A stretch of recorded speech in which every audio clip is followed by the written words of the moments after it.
it's obvious by now that on our channel, we really love vac mops. I mean, really love vac mops. So why on earth would I go out and buy myself an old-fashioned mop? I'm talking about the spongy butterfly mops that have been around forever.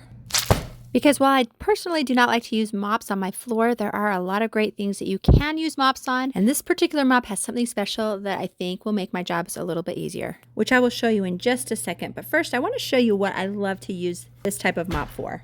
So I'm going to grab my bucket and fill it up with super hot water. I'm then going to add just a few drops of Dawn dish soap into the water. My personal preference is to also add a few drops of essential oils into the water to make it smell good. That is entirely up to you.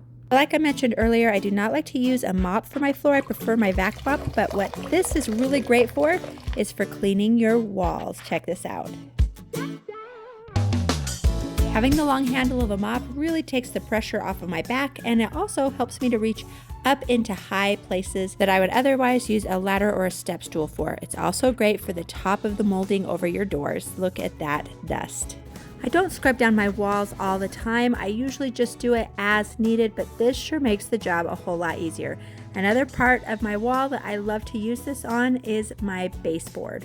The long handle helps me to not have to bend over to get down into the baseboards. If you have a really dusty baseboard, I recommend that you vacuum off the dust first before you use a mop. That will definitely make the job easier. But anywhere that I have baseboards, I use my mop. It works really great. But the reason why this particular mop has caught my attention is because it is made from Scrub Daddy, and so it has a Scrub Daddy sponge right down the center of the mop, which is cool because when you use the Scrub Daddy in hot water, the sponge is very soft, but when you use it in cold water, the sponge gets stiff. It works really well for walls and baseboards, but it also works great in the shower and also in the bathtub. But hey, if you like this video, be sure to give it a thumbs up. Also, subscribe to Clean Freaking Germaphobe. Up next, I'm going to put a link to some of our other cleaning tips. I'm going to link to that right here. Click on that and we'll see you over there.